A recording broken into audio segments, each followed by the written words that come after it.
નમસ્કાર, હું Rinku Prajapati public Indian ન્યૂઝમાં આપનું સ્વાગત કરું છું। શરૂઆત કરીએ આજના સમાચારની।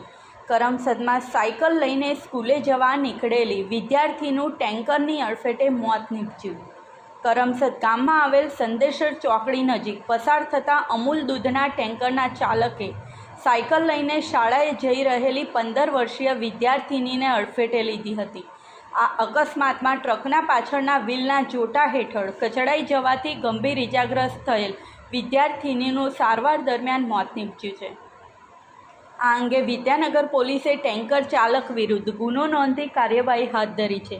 આણંદ તાલુકાના કરમસદ ગામમાં નીરવ એવન્યુના એ ટાયર ફ્લેટના મકાન નંબર 701માં પ્રિતેશભાઈ પ્રવીણભાઈ દલવાડી પોતાના પરિવાર સાથે રહે છે। તેમની 15 વર્ષીય પુત્રી દિયા ગામમાં જ આવેલ સંતરામ સ્કૂલમાં ધોરણ 8માં અભ્યાસ કરતી હતી। આ દિયા આજરોજ સવારે 10 વાગ્યાના અરસામાં સ્કૂલે જવા માટે સાયકલ લઈને ઘરેથી નીકળી હતી।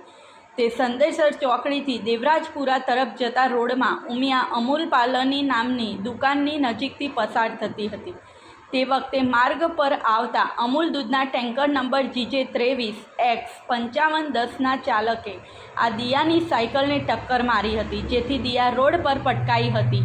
દરમિયાન આ અકસ્માત સર્જનાર ટેન્કરના પાછળના વ્હીલના જોટા હેઠળ કચડાઈ જવાથી દિયાને માથા તેમજ શરીરના અન્ય ભાગે ગંભીર ઇજાઓ પહોંચી હતી, જેથી ઇજાગ્રસ્ત તેણીને તાત્કાલિક સારવાર અર્થે કરમસદ મેડિકલ હોસ્પિટલ લઈ જવાઈ હતી, જ્યાં સારવાર દરમિયાન દિયા પ્રિતેશભાઈ દલવાડીનું મોત નીપજ્યું છે। આ અંગે મૃતકના કાકા ભદ્રેશભાઈ પ્રવીણભાઈ દલવાડીએ વિદ્યાનગર પોલીસ મથકમાં ફરિયાદ આપી છે, જેના આધારે પોલીસે દૂધના ટેન્કરના ચાલક વિરુદ્ધ ગુનો નોંધી કાયદેસરની કાર્યવાહી હાથ ધરી છે। આ સાથે આજના સમાચારને અહીં સમાપ્ત કરીએ છીએ।